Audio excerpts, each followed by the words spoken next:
Welcome along to Tweet Street Scotland Occupied, home of the satirical Saltire. I'm Cinnamon Bridges, aka Peter. With me this evening, we're going to be introducing the Iron Broo Ceilidh band to start us off for this evening. Over to you, lads.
Fantastic, fantastic. Thank you very much for playing us in. So we have the Iron Broo Ceilidh band. That's Sandy Mather on the fiddle, playing the violin, Brian Wilkinson with the bouzouki, and Charlie Abel with the accordion. So I'll say hi to the band in a wee second once they get themselves set up. No set up, but on pitch for their instruments. This evening, also joining us, we've got as co-host, we've got Jan. All right, Jan, how you doing? Good evening, I'm fine. Well, I'm on my uppers tonight. I'm fizzing with everything. Good. We'll also get Craig Dempsey joining us. All right, Craig, how you doing, buddy? I'm good, my friend. I'm very good. I'm just watching the accordion player there. I had difficult with coordinating two fingers on a keyboard, and he's doing all this. My God, it's amazing. Good. And of course, our other guest this evening, we've got Roger Anderson coming back again. Hi, Roger. How you doing, mate? Hi, I'm great. I'm great. Ignoring the news, you know. Well, see, that's it. They're putting on a Ceilidh. We'll try to ignore all the bad news. And that was fun. So we should get into the drink again. No, listen, we've got Iron Broo ways and we've got Iron Broo to drink, right? So we're going to go back to the band. You know that they're thanks very much for the opening song. What was the name of the song, if you don't mind, Charlie? That was just a couple of Scottish reels, Dashing White Sergeants, Miss MacLeod, Arassi, and Far Frae Hame.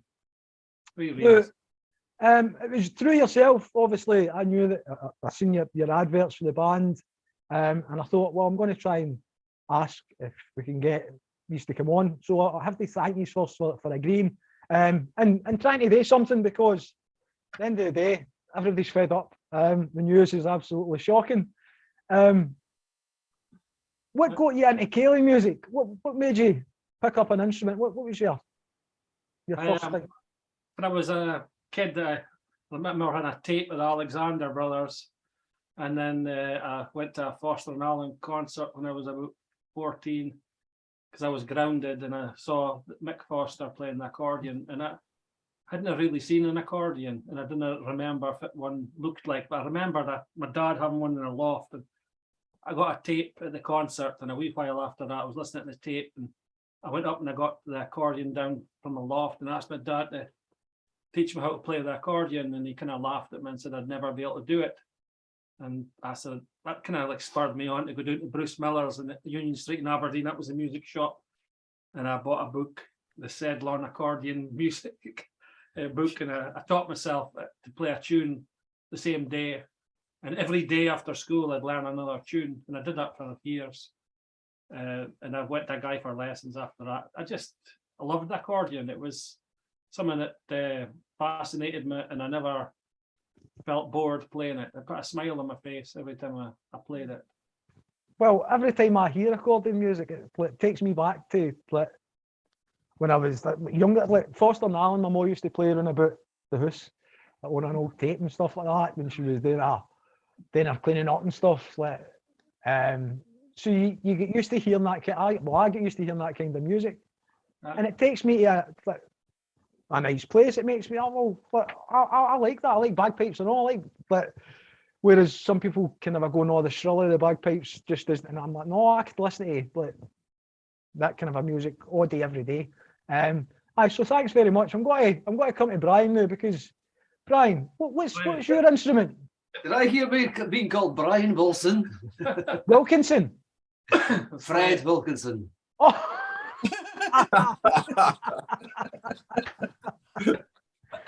It's that Scottish accent. I just couldn't make it out.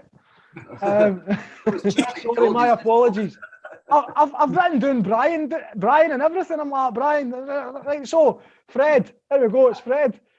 See, everybody fucks up now and again. You're allowed to fuck up. I apologise for it and say, listen, I got it wrong. By the way, I got that wrong there. Fred, what made you pick up your instrument? Well, that's a funny one. It's a long story you ain't got time for, but I mean, my background's in punk rock. I've been playing in a punk rock band for 43 years. And but in between that, I sort of picked up other things, and I picked up the mandolin about 1984, I think, and so this is good fun. It's made for a hand, and I just thought guitar was a stupid instrument. So I started playing the mandolin. From there, I moved on to bouzouki and mandola. And I've kind of always been into folk music to varying degrees, and I just think punk and folk are really related in that they document real lives for real people. Well, it's one of them that it seems to be like, can you play any string instrument then? Pretty much anything you pick up, you could. Just about only, aye. I think on the Iron Broo's site, my catchphrase is, if it's string it, I'll ping it.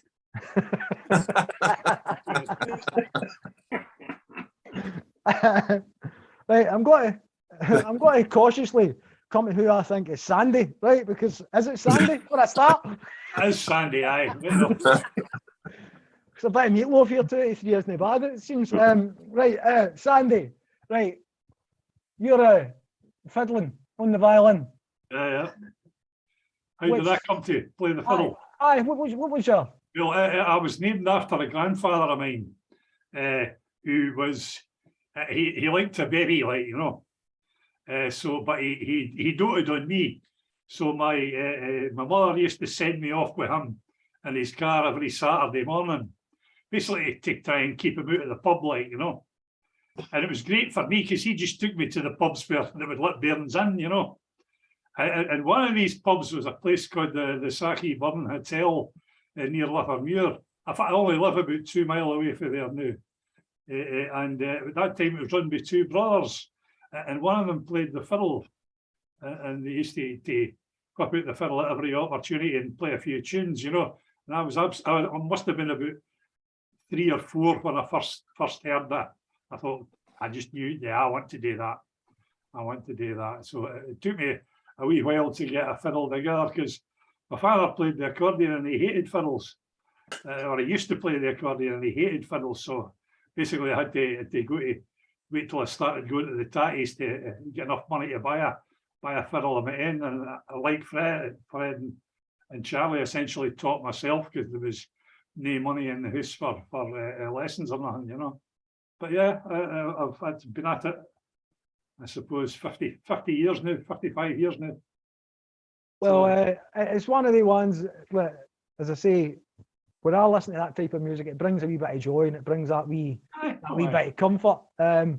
No doubt there will be times through your lives that obviously you turn to your instruments when you need that wee bit of comfort. And by doing so, you provide other people with comfort. So keep it up, basically, is what I'm trying to say. It was enjoyed. Jan, I'm going to come to you. What did you make of our introduction? Fantastic, aye. That was excellent. Are you for hire, guys? Absolutely. Yep. Well, tell us a wee bit about what's for hire then, if you don't mind. Well, how much money have you got? That's a better negotiation than we're used to. It's a cost of living crisis, remember, right? We're all going through this. I'm sure we can get something for appropriate to your budget, you know. Cost of living in Scotland crisis.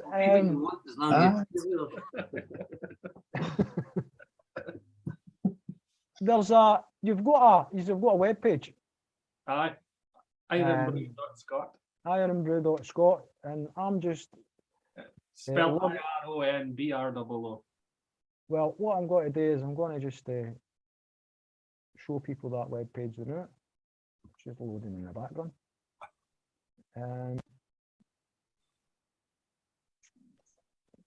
We'll come back to that in a wee second once it's loaded, because it's taking a wee second. So on that, there's clips. There's where I got some of the wee things for the advert for, and there's a contact us section as well that people can get in touch with you to inquire about functions. But you do the usual weddings. What kind of a stuff do you usually cater for? Mostly it's weddings we're doing now. I mean, we do corporate stuff like for oil companies and universities, and we do small parties for anniversaries, family celebrations, but the most we're doing is weddings.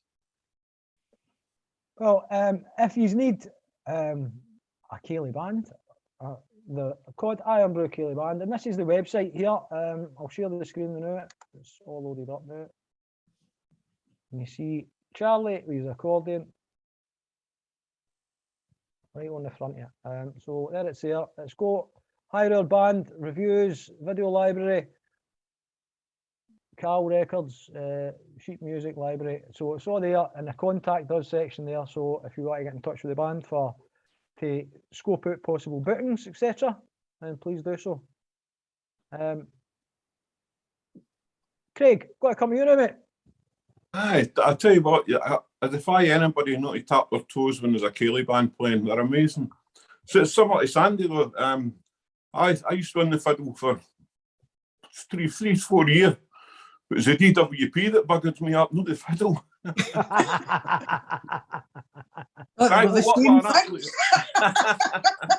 Absolutely rousing start. You should be doing this more often, Peter. Really got me in the mood. Well, I'm glad that it's going down well online as well. People are saying hi and thanks very much. Good start, folks. Roger, I'll come to you. I know you do a wee bit of touring about historical parts of Scotland, and what's your thoughts on Ceilidh and that type of music? Not enough of it, to be honest. You know, I get a lot of people asking about music when I'm going around, and you know, it's quite often outside of the towns and cities. It's quite difficult to find it. You know, unlike say Ireland, where you get local pubs, you know, people jamming constantly. So it's a form of culture that we need more of, to be honest. My only problem is I've got 2 left feet, you know, with this. See, that's the thing about the old Ceilidh music, as you say, and as Craig says, you tap your toes, but like, if you're in a space where you're able to dance, I'm no, like, I'm in the, I must be in the same boat as you. I imagine that you're in, Roger, with the 2 left feet. It's not a good sight. I'm one of these. I don't know. I'm a dad dancer. I do the side to side bit, and then that's what I do. That's it. That's about my limits. I can keep in track with that. Anything else, it's like, nah, I'm out of sync. Yeah, enough whiskey, and I'll give it a go. But, well, I think that's it. Whiskey's the equaliser. When you drink enough whiskey, it acts as a ballast. I think. Right, we're going to ask if the lads don't mind playing another song for us before we go into the next section of the show. We talk about some of the news for Scotland and beyond this week. So whenever he's ready, lads, I'll put you back on the main screen again. The sweetness of Mary. Okay. Home ruler, and then the publish.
Brilliant, brilliant, brilliant. Bravo! Yes, bravo, aye, bravo.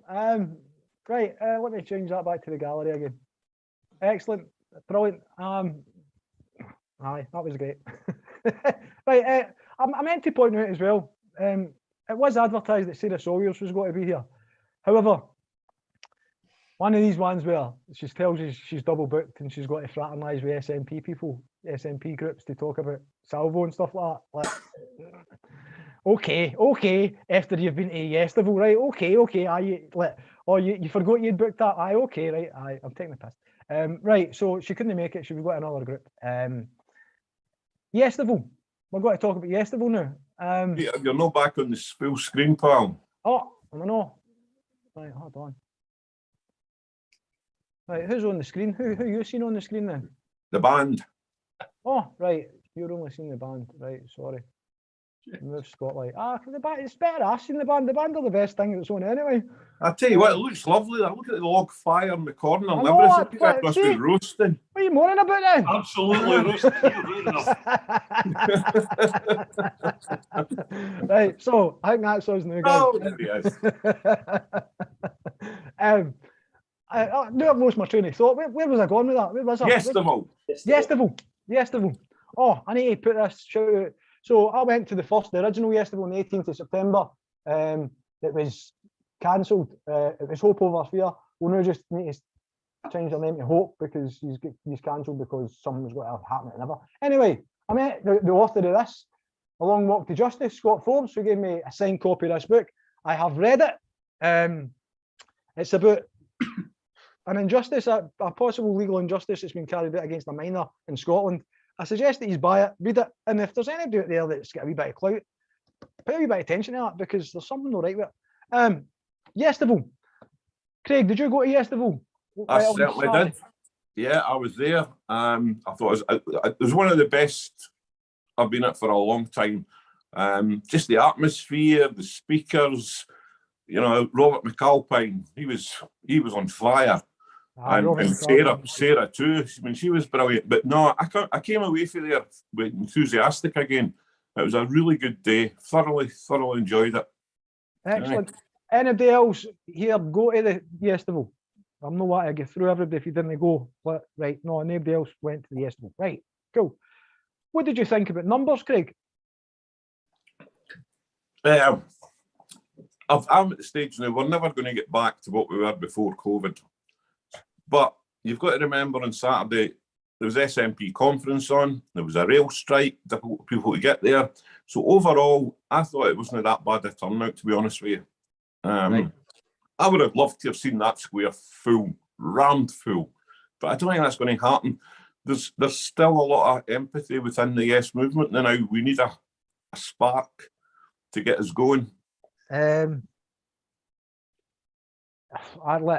don't know. I can't see why the cost of living crisis that we're in isn't enough of a spark. I can't see why Brexit wasn't enough of a spark. And I know that a pandemic came in between both, right? And there's not been much chance. However, since the pandemic, it's been revealed, I don't know about anybody else, but it's the COVID graveyard isn't even hiding half of the shit that we're getting faced with. Like the economy getting crashed, like Kwasi Kwarteng, it's alleged that he's got quite a large manhood. He must have, because he's still fucking us for America. Right, he's over there now, and like I don't know, but there needs to be a U-turn. There needs to be something done. Roger, I'll come to you and ask you, what's your thoughts on it, mate? I was disappointed to see some of the photographs, to be honest. But as you say, there are reasons why the whole square wasn't filled. Plus, we've got to remember that there was what could be seen as a wrecking maneuver, where the original date was changed. So I know there are a lot of people who were intending to be there on the original date, and when that was changed, obviously all their plans, hotel bookings, and all the rest of it couldn't be changed. So that must have had an effect on numbers as well. Aye. Rail strike must have had an effect. I mean, I'm up in the Northern Highlands, and I it's difficult for me to get down. So yeah, I mean, I think there's an element to this at the moment that people there's quite a number of people, I think, who are quite demoralized as well, because I mean, you only have to look at the Supreme Court, UK Supreme Court case, which I'm sure you'll mention later, to possibly see why. I'd rather not, actually. I'd actually rather just skip all the full fucking thing. No, Exactly. sorry. Exactly. So there's, I think there's a number of things. COVID possibly has an effect as well, but I think there's a number of things, but I don't think it was helped at all by the change of date, which I thought was crazy. But then I'm not a monarchist. Aye, well, we've had this, we've agreed on this before. Yeah. I'm going to come to Charlie and the band in particular. Obviously, Yestival is a bit of a trek for where user situation in the country. There's a lot of trek, but I mean, I was busy anyway. I was up running the Alba stall on the Saturday afternoon in Aberdeen to get tickets for the Alba book launch in Aberdeen next Friday with Right.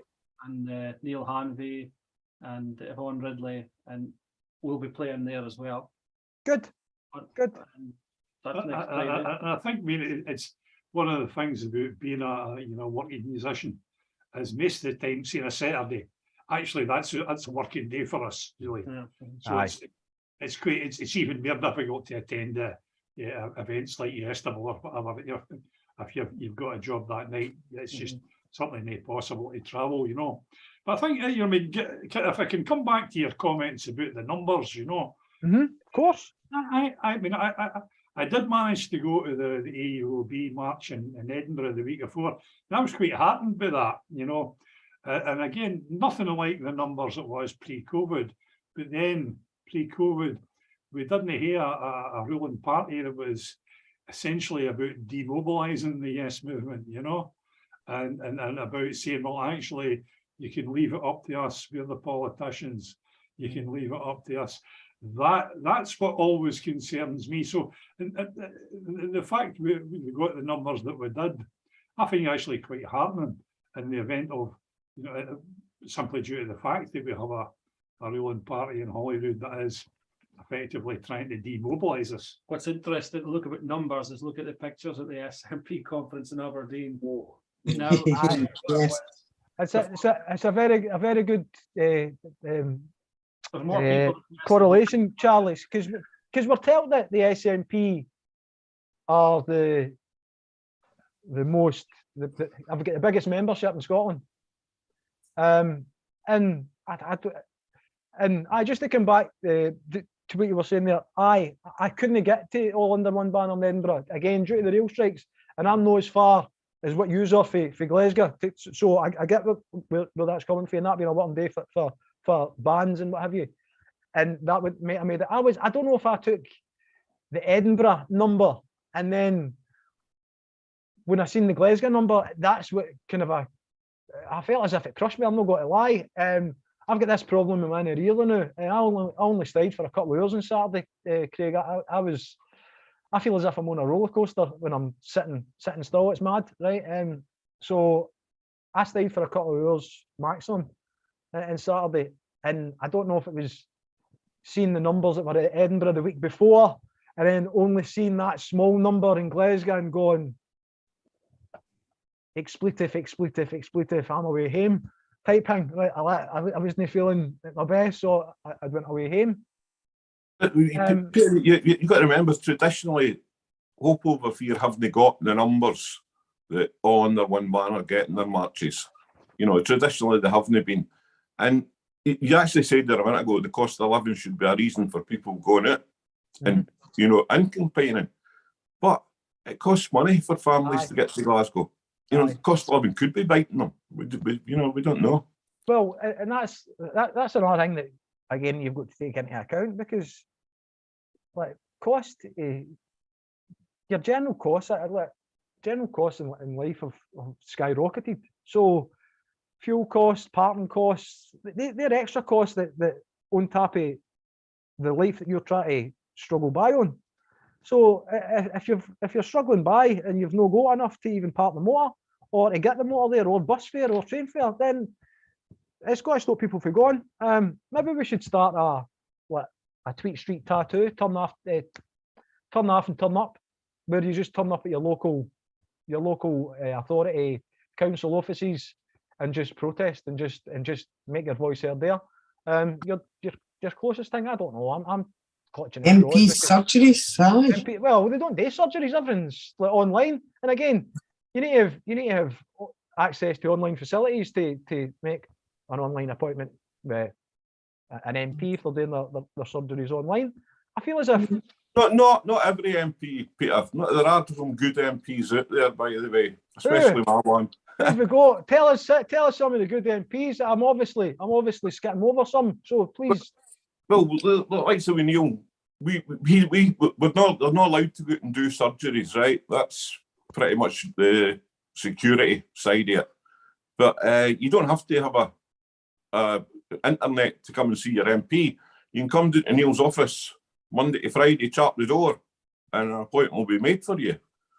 So there are MPs who are willing to speak to the public, but there are MPs who aren't willing to speak to the public too, and we all know who they ones are.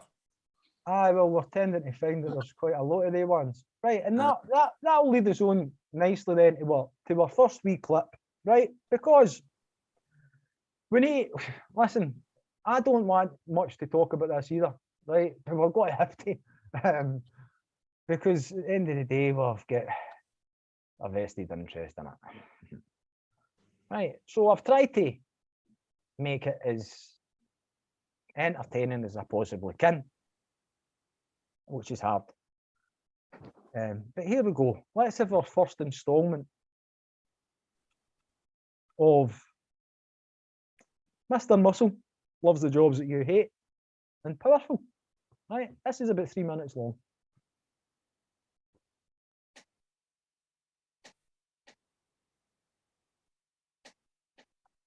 And we did not in this election seek a mandate for independence, and we did not get one.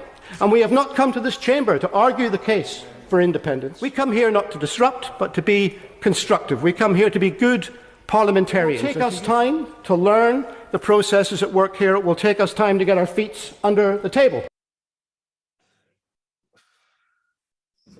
Sir James was suggesting that things were to be done willy-nilly, that just when something popped into somebody's head, that they would make a reference. And it's to belittle, it's to minimise the enormity of the issue that's being brought to this court. And it's to determine, to show that the issue is not academic. It's crystallised. It's a real issue that has been a festering issue since the days of devolution. And in this context, we've taken the correct constitutional role in bringing this matter for a reference. And Sir James's characterisation of what is involved here is unfair. That's the point I'm making. It's just not right that he should say what he said about why we're here. It's so unfair. And it's reflected in everything that we've put forward in our case. And the trigger is the First Minister of Scotland, because she recognised the importance of the issue and the importance of making sure that everything's done legally, asked that I, as law officer of the day, took the consideration as to whether or not a reference was appropriate. Now, it may be that a different law officer would take a different approach on a different day. And I don't pretend that I'll only ever be the only law officer from now until the end of time. Of course, I'm merely a custodian of the office for a very short period of time in history. But what we know is that in the history of cases that come before this court, lawyers win cases they think they're going to lose, and lose cases they think they're going to win. And when they're very clearly, carefully balanced legal arguments that really can't allow a minister in charge of a bill to make the positive statement that's necessary in this case, the constitutionally right thing to do for the law officer of the day is to bring this issue to the court, and that's what's been done. Right, so we'll stop that there. That's the first instalment. Right. It's Roger, I'm going to come to you first of all. What's your thoughts on the Supreme Court?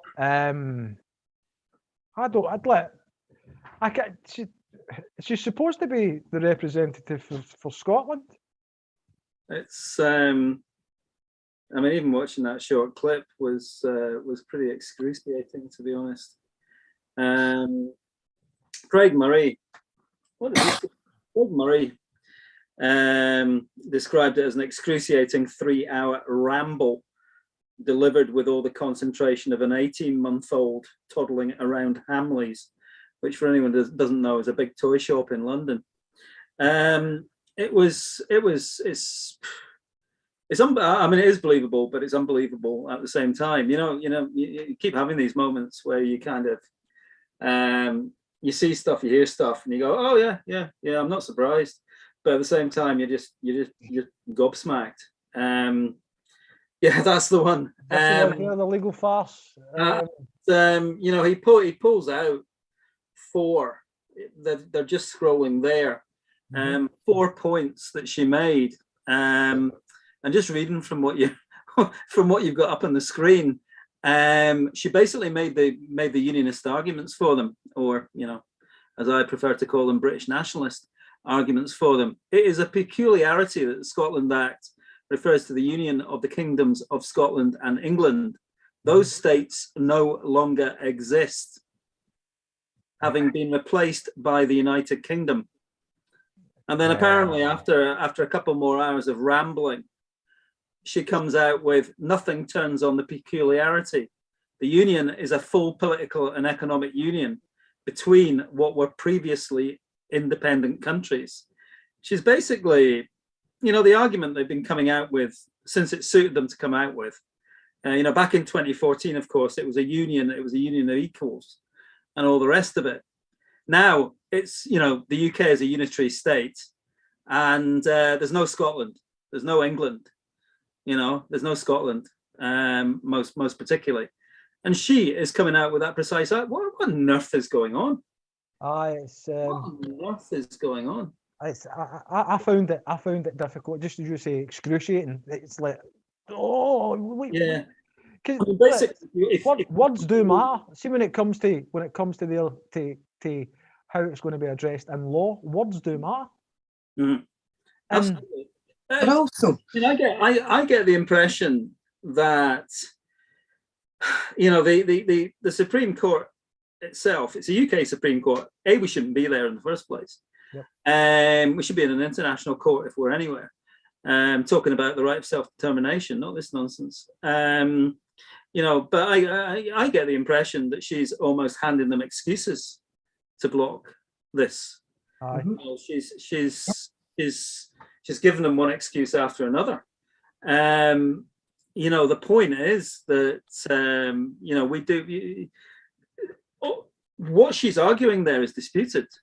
At the very least. I do not accept. I mean, this basically hinges on the British nationalist idea that suddenly, the Treaty of Union was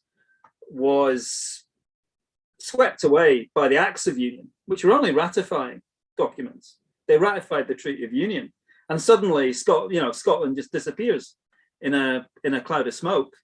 And there's this new entity, which is basically England writ large. That's the argument she's putting. I'm saying this an awful lot and huffing and puffing, but it's pretty staggering. Absolutely. Iron Broo band, I'm going to ask, what's your thoughts? Anybody can answer. I don't trust what's happening at all. I think we're being stitched up. I think that's what's happening. Mm-hmm. I've always thought personally that there was two chances of the so-called UK Supreme Court finding that the Scottish Parliament had a right to hold a legally binding India referendum. There was two chances, and these chances were no chance and hee-haw. Hee-haw. And again, essentially, what's happening here is, again, my concern is essentially what we're going to have again is the ruling party. Holyrood is going to say to us, well, right, okay, yeah, we didn't win that one, lads. So we'll just hear this plebiscitary general election next time. Vote for us. And when it comes to this, yeah, well, thank you very much. Yeah, you voted for us. We've got this great plurality of seats. But unfortunately, we didn't quite get a majority of votes for us. So the game's a bogey, better luck next time, and the whole thing stinks, It's as if it's rinse and repeat, isn't it? It's as if it's rinse and repeat. It's like the yes movement being colonised by the political parties, Absolutely. Jan, you got to say something there? Yes. On you go. Well, I'll start with we've just ratified that constitutional issues for Scotland are addressed in London. Mm-hmm. We've petitioned the London court ahead of our own courts that's detailed in the Acts of Union. If Scotland wants to break the treaty that we signed with England, we decide it in Scotland. We shouldn't be asking permission from anybody in England. It's a conversation that we should have. And Dorothy Bain has not put up Article 10 of the Human Rights Convention, that we are legally allowed to express ourselves. We have expressed ourselves democratically, time and time again, to a government that's, to my mind, illegitimate. They can't possibly claim to rule for us while they rule against everything that we've elected. They can't rule for and against at the same time. To take us out Brexit is tyrannical. To take us out Brexit, that's tyranny. They don't have consent to rule Scotland, the Tories. I'm going to say something. Welcome to Tweet Street, John. Thanks very much for showing up. Right, so see that tweet that you put out earlier on the day, where you were talking about the SNP settlers out in Brexit. Yes.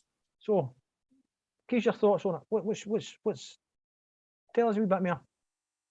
Well, in order to pursue the GRA and the self-ID, they have to amend the Equalities Act.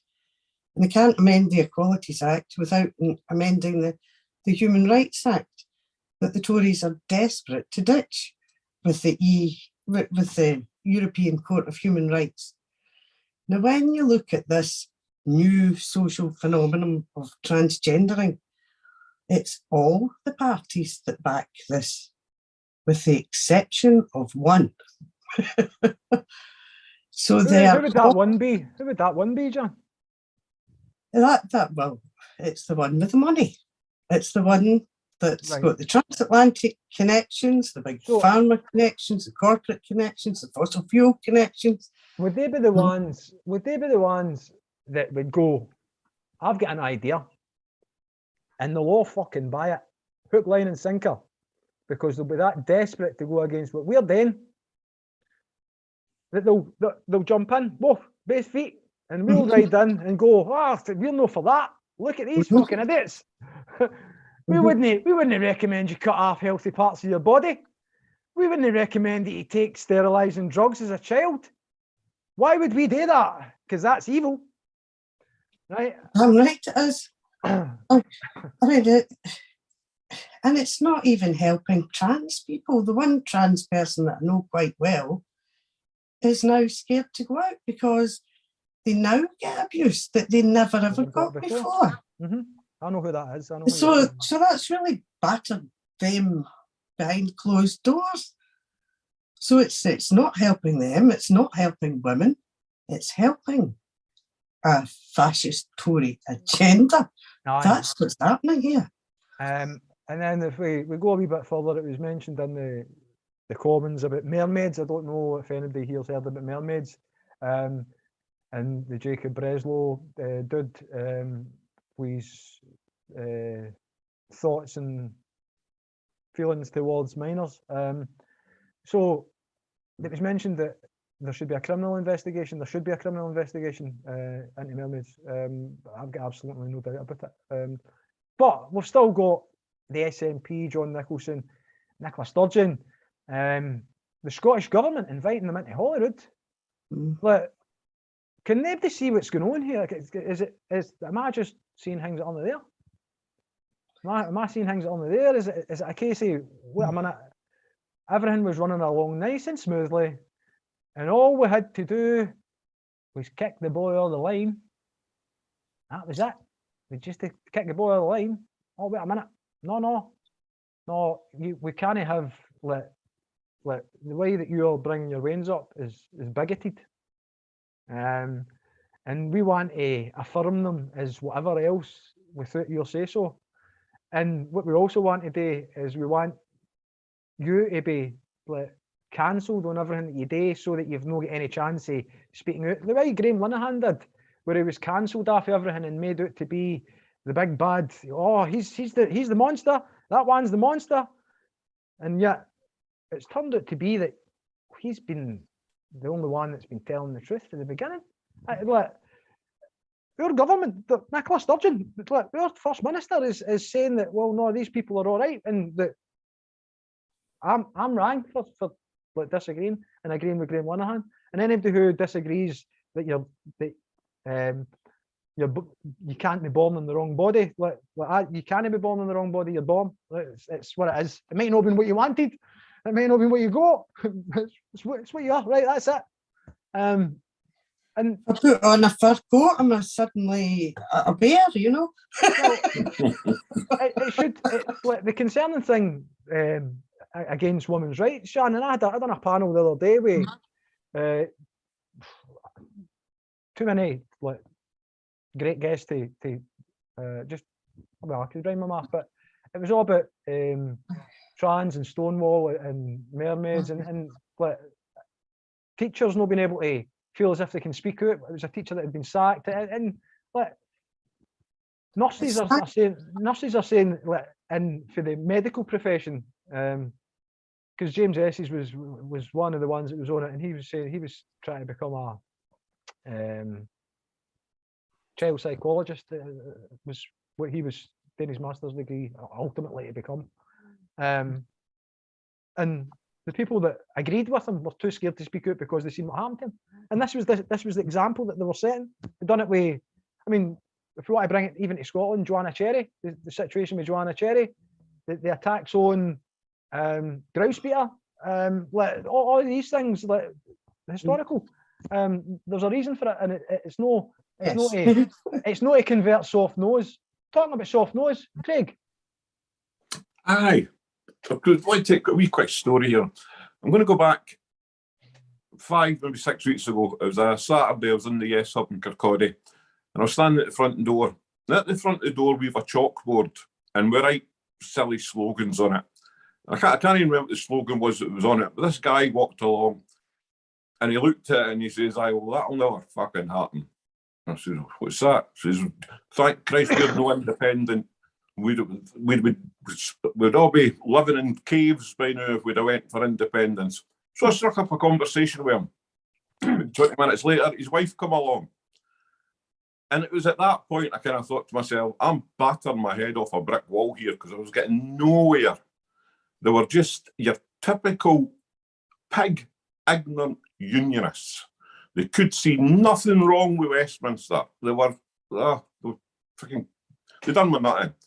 Eventually, they went, but what I did do was I managed to give them a wee Alba blue book.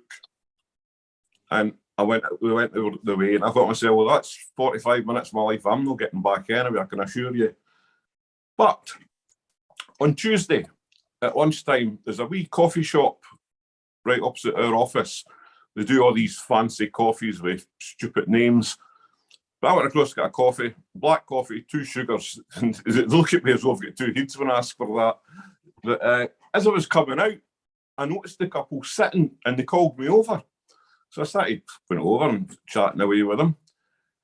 And it turns out they've actually been back into the S7 Kirkcaldy. They've signed up on our membership list. They're now voting yes when they get the next chance. And it's all down to the fact that... Can I guess what it was? Can I guess what it was before you tell us? Pete Wishart. They were mentioned, funny enough, aye. They were mentioned. Oh, no danger. Aye, no, they were mentioned. So was Mr. Robertson and all. And so was Nicola Sturgeon. But one of the things they did say is that they hate the SNP, and the way they'll get rid of them is by getting independence. But what they were actually saying was, and this was interesting, they read the wee Alba book. They were able to check the facts on Google that are in that wee book. And he turned around and says, why did we not have this information in 2014? We would have voted differently then. And I said, well, we're fighting the British state, and that's what we're doing. The BBC are part of that establishment. We're never going to get our message out. It's got to us as independent supporters to do it. And I came out of that coffee shop, and I tell you what, I was in cloud 9, because as far as I was concerned, they were 2 people who were my enemy almost, because I never thought they'd ever change their minds, but they changed because of facts. They've seen the shitstorm that's happening in Westminster. They realise that we are the ones that supplement in Westminster, no them supplementing us. So, you know, my message to everybody is spread the word, spread the facts as much as you can. But it was a really good day for me on Tuesday. I was over the moon with that. Ah, well done, mate. Thanks for sharing that with us. It's good to hear. It's good to know that there are people that still can be reached and can be changed. Just one very quick thing, Peter. Just to go back to that wee video you showed there. See that word advocate? All she needed to do was walk in there. We know now that the claim of right is still law. All she needed to do was go in there and read the claim of right, because we have the right to choose what government suits us. That's all she had to do. She didn't need to make a speech. Read it out and it would have went our way. But no, they have to make things difficult. Yes. I'm going to hark back to this, but I seen a tweet where Nicola Sturgeon was saying that she can't believe she was forced to go down the Supreme Court route. And again, it's like we lies like that. Like nobody forced Nicola Sturgeon to go down the Supreme Court route. That was Nicola Sturgeon's choice, right? But by trumpeting those lies, you'll get people that just look at faces and go, "Oh, I just want a selfie with her. Or I just want her to like one of my tweets. Or I just want this. Or I just want that." And not take in the fact that what they're liking or retweeting is lies, right? Because what they've said and the way they've acted, action and words, 2 different things. We're going to come back to the band and ask. There was a conference. It's conference season, right? It's conference season and Ceilidh season. There's a conference this weekend. Are you going to? It doesn't need to be all the band, but Charlie, I'm playing, but I'll be hearing all about it because all my pals in Aberdeen are away to it. So they're all going, right? Craig, are you going? I'm definitely. I'll be there. I'm really looking forward to it. Aye, undoubtedly. I'm not asking anybody else if they're going because Roger's not part of it. Anybody else? Another band playing the Green Party conference. Oh, have you? Their money's as good as everybody's. No? Well, of course. Listen, I'm surprised you get in, but anyway. You put on a frock. I was just going to say that the dash with a kilt. Right, anyway, right, let's get the next instalment. So we'll do a wee screen share here. This was again, we're going back to the Supreme Court. This is the difference, and you can see for yourself.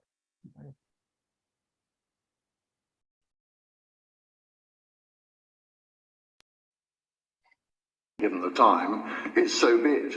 Parliament has set up a jurisdictional precondition to the introduction of a bill into the Scottish Parliament, which is that you need to be able to persuade, I was about to say even, but that would be disrespectful, even your own law officer. You can't even persuade your own law officer that you are within competence.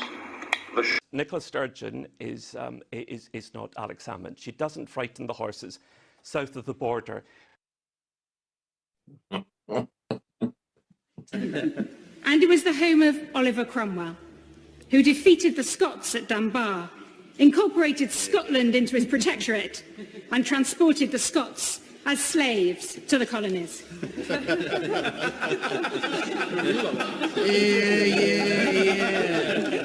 Now, there's an answer to the West Lothian question. Are you in talks with Labour about stopping the plans for fracking, Laura?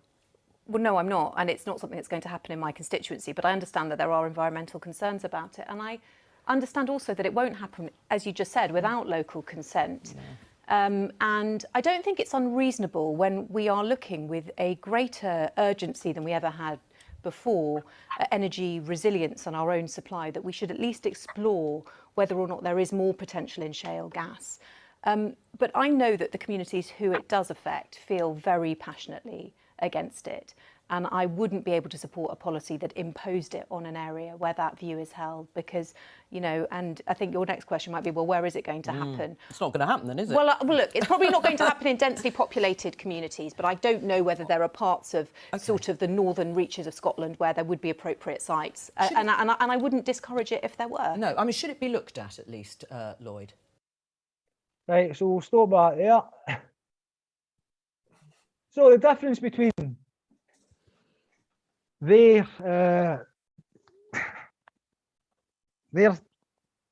take on our Lord Advocate in the presentation to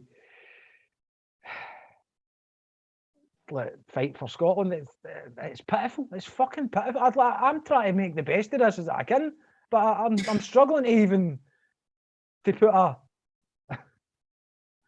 any sort of positive spin on anything that's happened at the Supreme Court over the past 3 days. Jan? In 2014, all the other parties recognised that we were equal partners in a union. You know, they all said so. And then suddenly we're one nation. But I know why we're one nation. We're one nation, so you can't steal your own stuff. If we're one nation, then it's their oil, it's their land to frack or put green ports on, or whatever they damn well please. That's where it's coming from. And the fact that Dorothy Bain reiterated that, she just handed them an open goal. Aye. I am fizzing. Absolutely fizzing. I'm taking comfort for the fact that I'm not the only one. That's where we're at.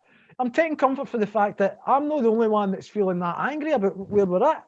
It's open goals all the way, Peter. It's been open goals since 2014. I mean, when Boris needed an election, Sturgeon and Corbyn had to concede to, or SNP and Corbyn had to concede to give that election because it was still under the Fixed Term Parliaments Act.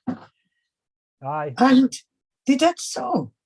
And they asked for a Section 30 2 weeks later when he had a working majority of 80. No danger. But it could have been, all right, we'll give you the votes to have your election on the understanding that we get a Section 30 out of it. How difficult would that have been? I'm convinced that Nicola Sturgeon wasn't dragged out the EU against her will. Well, I mean, look, everything that's happening, look, I think we've got a WEF government. Let's WEF Scottish government. I think we've got a lot of them backed by WEF in the World Economic Forum.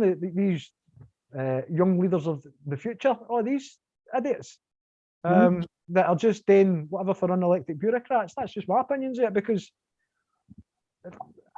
you're supposed to be able to make sense of everything, right? you're supposed to be, well, that makes sense with that, put onto that, and that put onto that, and that together, right? Everything's supposed to come to a sensible conclusion. Where is the sensible conclusion in all the things that we're seeing? You're looking from the wrong side, Peter.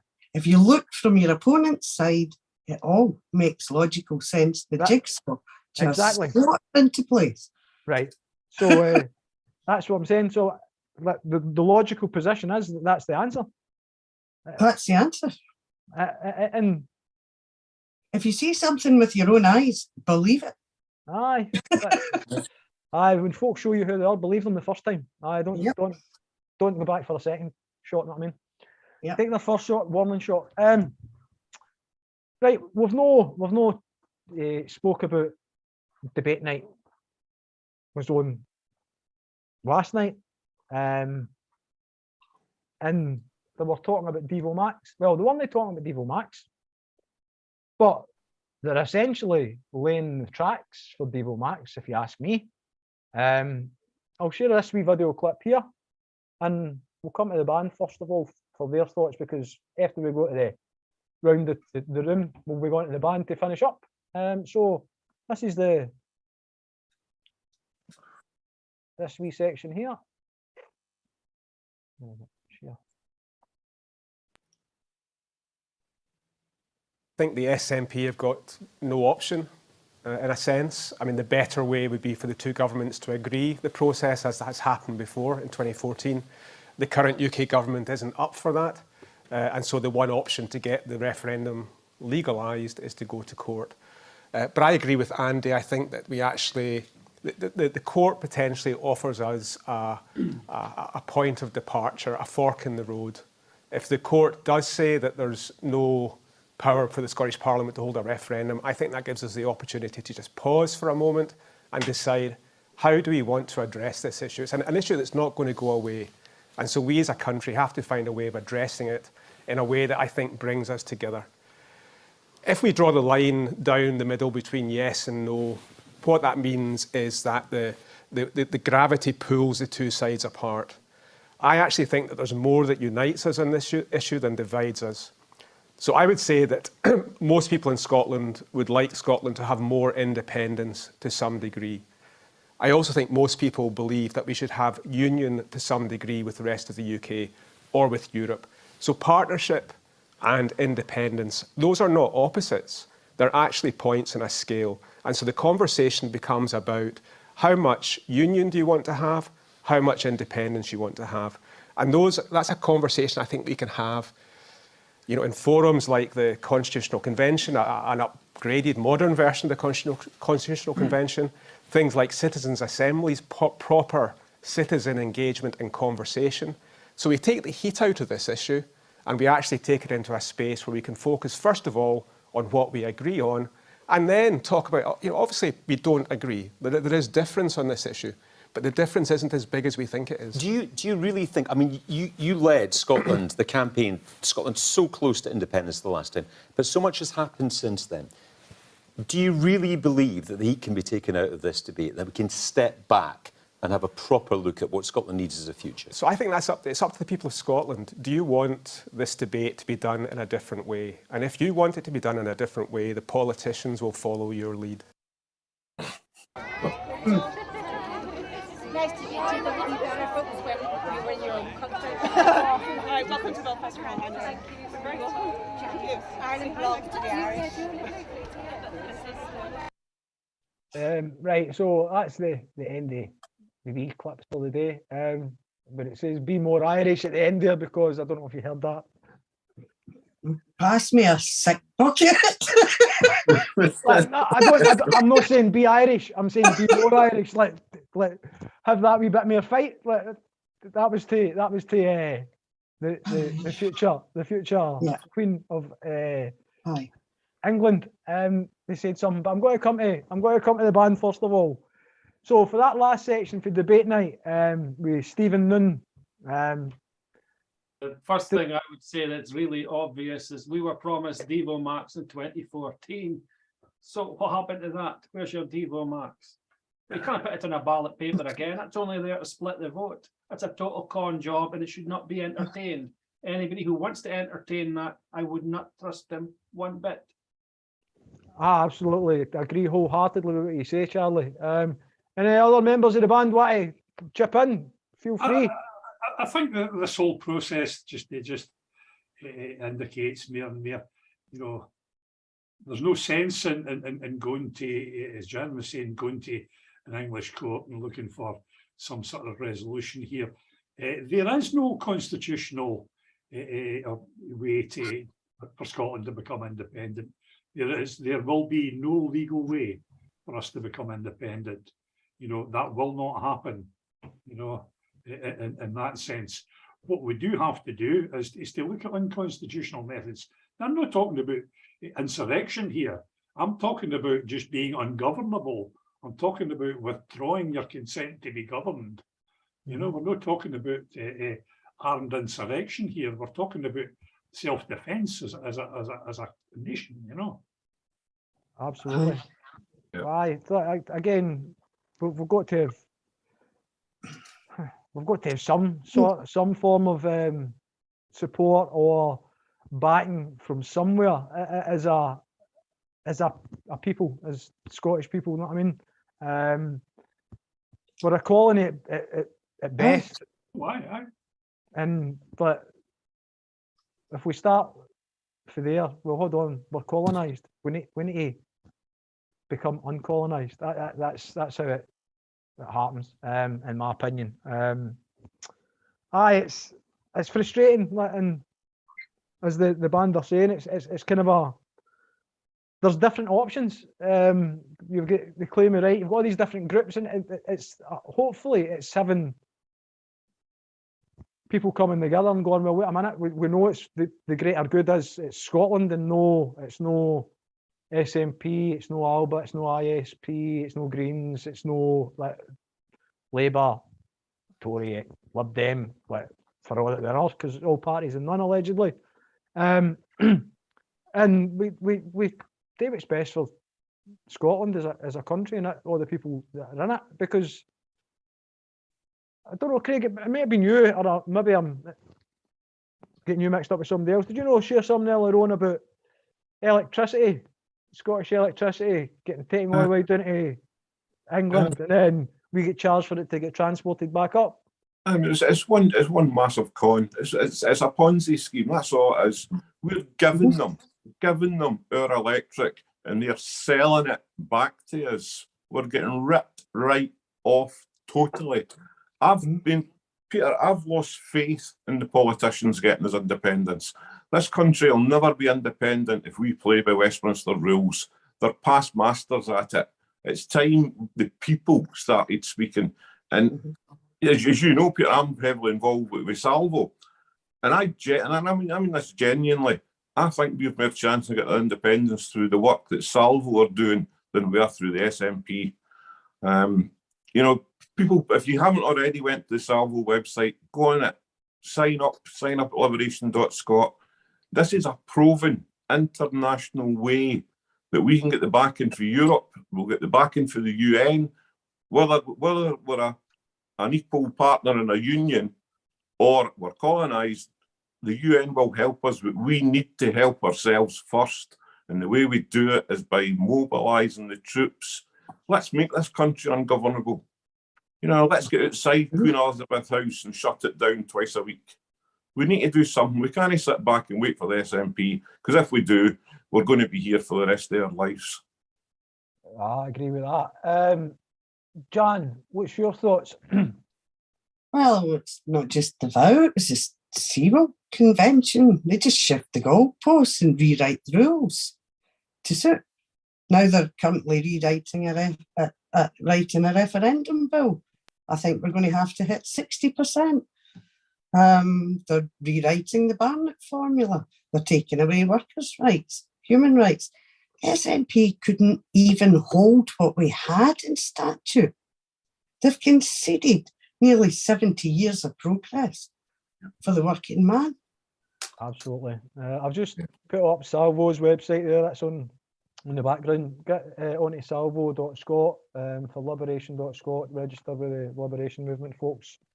Roger, I'm going to come to you to give a comment on what way the bits of the video, and while you're doing that, hopefully the band will be getting set up to play us out. Thank you. So, what was your thoughts on Noon's comments, and as a whole, was what Jan saying, what's Craig saying? Where are we? Devo Max, I think that's the inevitable end result of No, it's not inevitable. no. Yes, why should we be less than equal? No. Right. The SNP, that is where they are headed. I think that's the underlying. That's really what they're after. More power for themselves within a devolved settlement, and I think that explains a lot of their, say, foot dragging. I mean,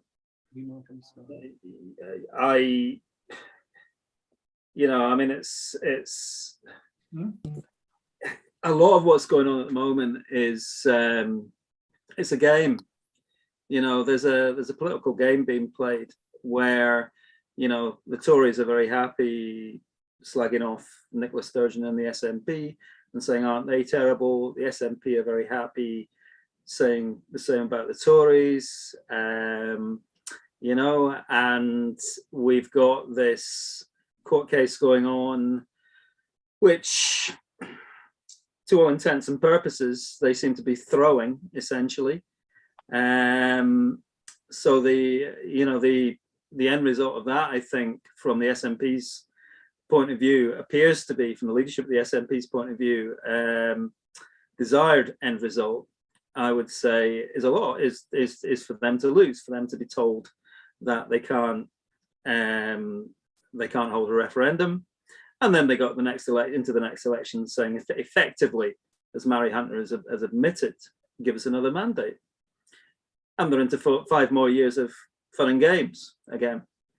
Now, in those circumstances, the SNP, if they can pull out a rabbit from the hat, as it were, or what they would see as a rabbit from the hat, which is Devo Max, more power to Scotland, more power, that they're never going to confront the British state. Ultimately, I mean, they're what I would term a centrist neoliberal party now. They're not gonna confront the British state, and I think the other aspect of this that we possibly forget is that we all acknowledge that 2014 scared the British establishment.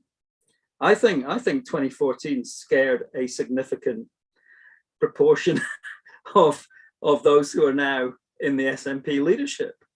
And they really, this is why they've been demobilizing effectively the Yes movement. They've been trying to control the Yes movement.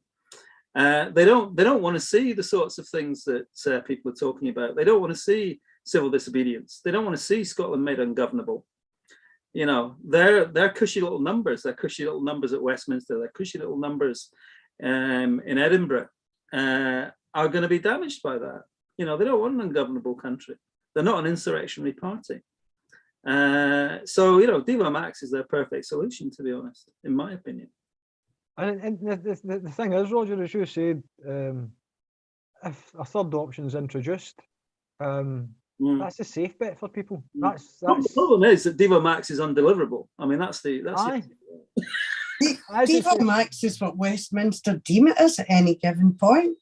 Well, it can't happen. They're still in command. The thing is, I think their own Devo Max and is the way they'll look at it, even if that's the option that's taken. Oh, well, you're already on Devo Max, and I mean, I don't get why, because Roger was saying about the neocons and everything else. I mean, we see what's happening in Ukraine.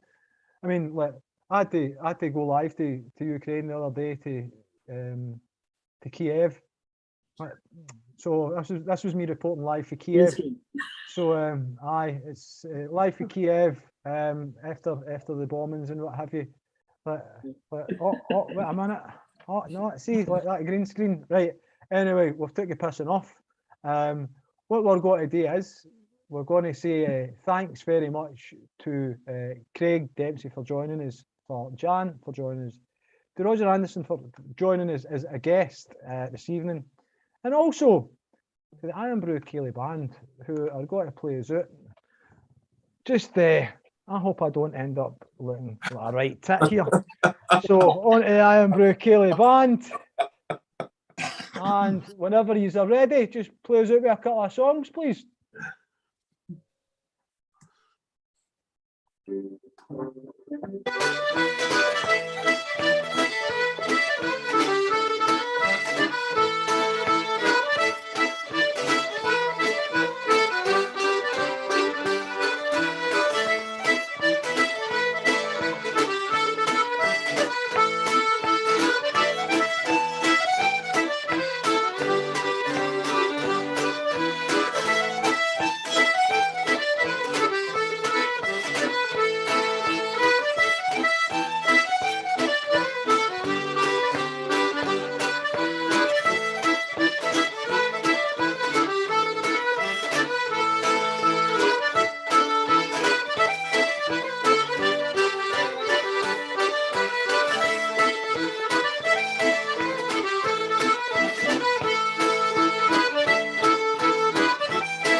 That was fantastic. That was absolutely fantastic. Right, I'm going to change this up and say cheerio to everybody. That's pretty much for Tweet Street Scotland occupied, for the Satirical Saltire, for Cinnamon Bridges, for Craig, for Jan, for Roger, for Charlie, for Sandy, and for Fred. Right. Good night, everybody. Night. Good night. That's the end of the live stream.